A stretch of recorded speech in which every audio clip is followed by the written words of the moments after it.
Carrie, you equal waifu.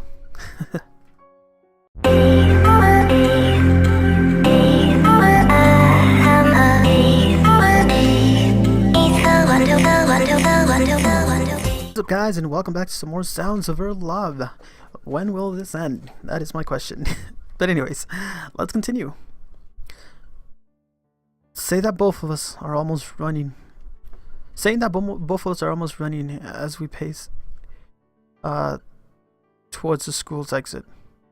Not a speed definable as walking, but I'm still taking her back to her house. Students move swiftly out of our way as we get outside through the school gates into the road, with a pair of us receiving the same odd looks and giggles as we finally break through the schoolyard. I let up my grip on Carrie's hand since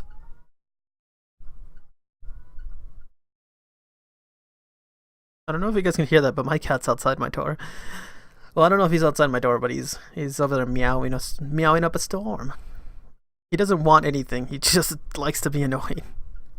He has everything he needs, but he likes to be annoying, and I'm not gonna let him in. Let's just continue with the story. I let up my grip on Carrie's hand since the entire action still is embarrassing.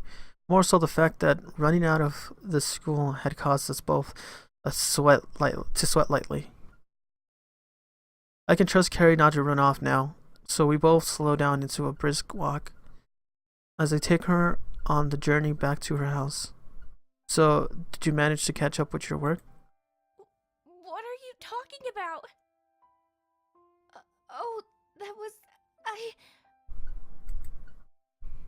A flustered Carrie walks behind me as she tries her best to let out her words. The sight causes me to laugh, knowing that I've seen through her lies. It's this sort of experience that I had longed for. You're pretty cute. Saying that, Carrie ramps up her levels of befuddlement, causing me to lose myself in her adorable trance.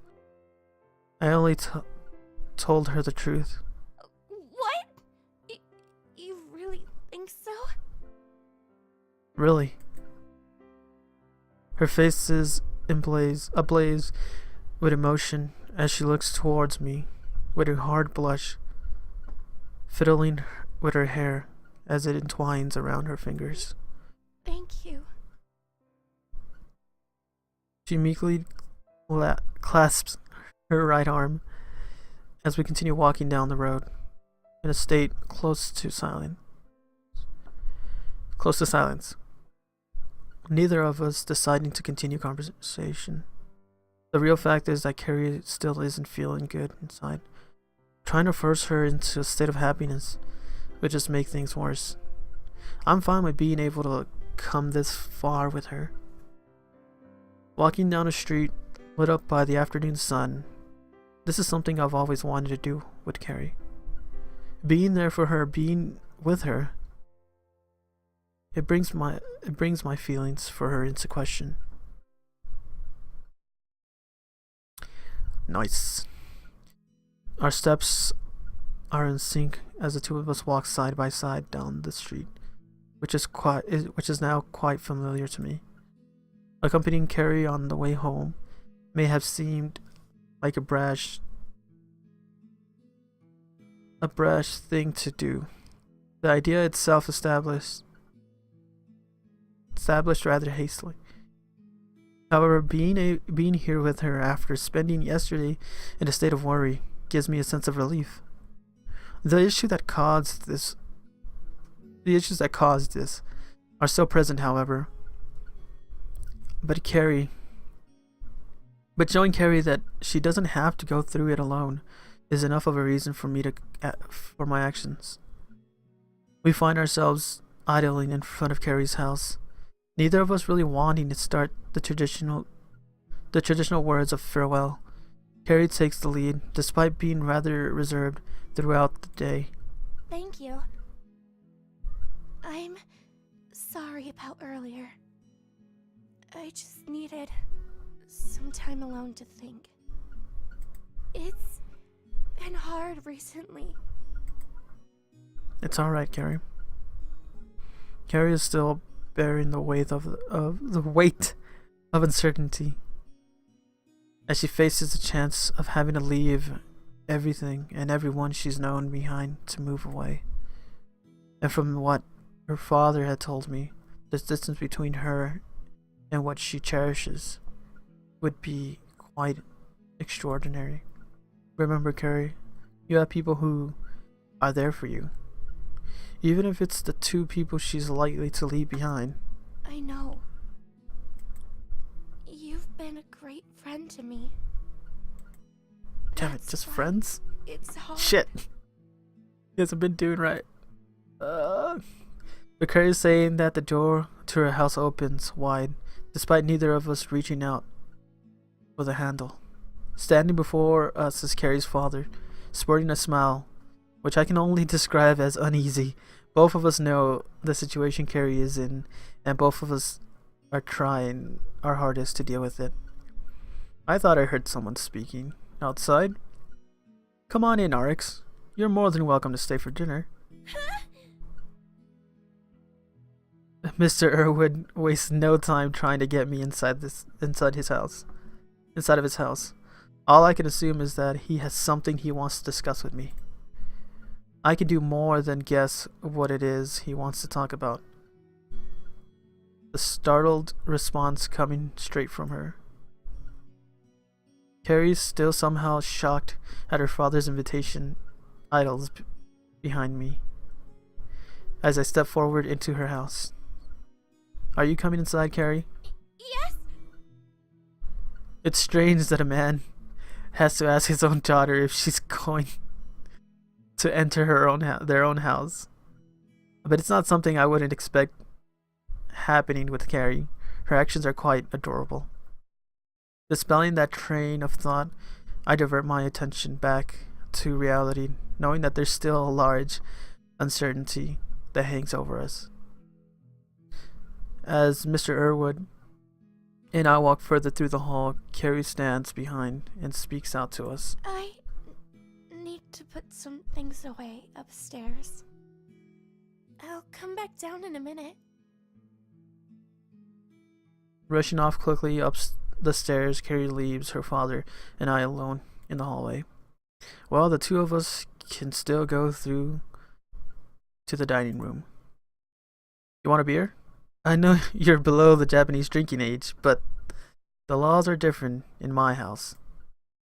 Yeah, sure, why not? Why did I would have been like, no, I'm good. I'm a responsible teenager. But no, he's like, sure, why not? Let's have a drink. What if that was a test and he failed? That'd be really bad. Willingly accepting his offer, the two of us walk into the dining room, both of us knowing what's on the other's mind. Sitting down, both of us are reluctant to start the conversation. Carrie could come down at any minute. It wouldn't be pretty for her to hear us talking about her behind her back. Still, the thought of something I'll have to neglect. Avoiding this conversation isn't what I'd want to do. So, has she been any better? She's still pretty upset. Her voice has a certain firmness that seems unfitting for the discussion. His voice has I thought he said her for some reason. His voice has a certain firmness that seems unfitting for the discussion, as if the fact of Carrie's emotional distress doesn't concern him. I think she likes you, you know? The thought of having to leave you doesn't sit well with her. What? What? Repeating my thought out loud, I stare blankly at Mr. Irwood, who sits in front of me with a smile. Did he just suggest Carrie likes me? In what way is he suggesting? I mean, that she's upset that she'd have to leave you. No, the part before that. Oh, that. Oh, I'm just suggesting that Carrie has a crush on you. You know, There's times in a girl's life where they find someone they like. That's the way it is for everyone. Is this guy really telling me that his daughter fancies me? Hearing it is quite a shock, especially from him, her own father. That's kind of weird. Thoughts rush through my head as I think over my relationship with Carrie. Carrie's actions towards me have never been quite confident. She's always seemed embarrassed or shy, but it's just how I thought she normally was. To think that she likes me? It's a strange thought, yet inside I can't deny the feelings of happiness. I feel of a wanting to be with her. You're a good kid. I've always thought that good kids deserve good news. And that's where we'll end this episode. So shit is going down. So it's a little awkward. So the father Carrie's dad just told us, or the protagonist of our story, that Carrie likes us. So that's we gotta know what's gonna happen next. So anyways, I hope you guys enjoyed this episode of Sounds Over Love. Leave a like, leave a comment, subscribe for more, like I've always said, and I'll see you guys in the next one. Goodbye.